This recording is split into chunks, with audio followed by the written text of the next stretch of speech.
What is up, guys, and welcome back to the channel. So today we're going to be breaking down The Flash's Season 7 Episode 8 synopsis.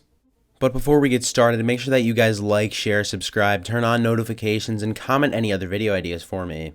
So the synopsis says, with Frost facing an unjust punishment for her past crimes, Caitlin goes to great lengths to save her sister. Meanwhile, Barry's efforts to protect Speed Force Nora lead to a shocking discovery. Now, obviously, with all the new Frost stuff going on, they could either A, just be like trying to write her out of the show, which I kind of think that's what they're trying to do. That's all really started with them splitting Frost and Caitlin apart. So that's why I really think they're trying to write her out of the show with this. However, it is a pretty good storyline to write her out of the show with, though. Or something else with Frost. She could get cleared and then just go back to Team Flash. We never really know exactly what will happen.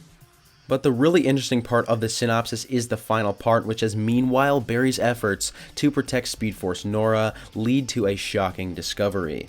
So obviously what Barry's most likely protecting Speed Force Nora from is, of course, the other forces, the Still Force, Sage Force, and the Strength Force, all those villains.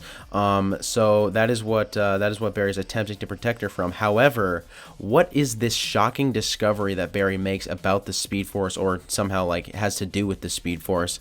I hope it's like that she's a villain. I think that would be really cool to see. We've had the theory that she's going to be a villain since the trailer of episode 7. Everyone has that theory. So I definitely think that if they ended up going through with that, it would be pretty cool to see.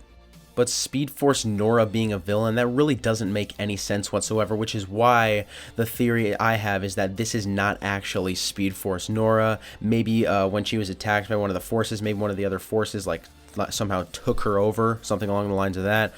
Or an even better twist could be Reverse Flash is actually the Speed Force in disguise.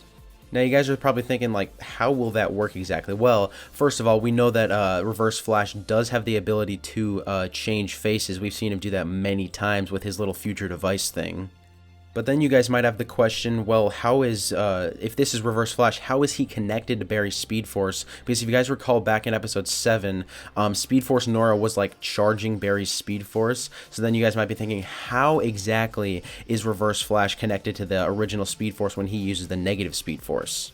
Well, here's my theory. Since they're doing like some super comic book stuff with all these other forces being introduced, something else that happens in the comics, this negative Speed Force and the original Speed Force that Barry and Thawne both use, they're basically connected in the comics. So I think they could do something like that on the show as well. If you guys remember that one scene in CCPD when Barry's trying to do some lab work, and then Nora just disrupts him, and then basically like Barry his speed goes like crazy. He like runs around the room and like gets rid of data that he needed. That could have been like Reverse Flash using his negative Speed Force like energy to sort of like counteract Barry's original like good Speed Force. I definitely think that could happen. That would also be a really cool twist to see. Now, going back to how Reverse Flash could be Speed Force Nora. Now, obviously, the last time we saw Reverse Flash, he was formless, which means that it's likely that he wouldn't have used his little future device to switch bodies. So, my theory is that right after Barry rebooted the Speed Force, Reverse Flash ended up taking over the Speed Force with his negative Speed Force tachyons. Therefore, he possesses the entire Speed Force. I think that'd be a really cool twist. Maybe they'd even do some type of like Speed Force War type of episode that you guys have probably seen all those edited concept trailers on. Also, if Reverse Flash is Speed Force Nora, that would probably take a huge toll on Barry because he just he fell for Thawne's plan again. So he would probably be extremely angry, and this would set up a really good storyline of the Flash versus the Reverse Flash. And I think if they end up doing this, it could go really well. But anyways, I'd say that's about it, guys. Thanks for watching. Make sure to comment your thoughts on this video down below, as well as your thoughts on if Reverse Flash might be the Speed Force in disguise. I think that'd be really cool to see. Make sure you guys comment some other theories, rankings, concept trailers that you might want me to do as well. And yeah, I'll see you guys in the next video.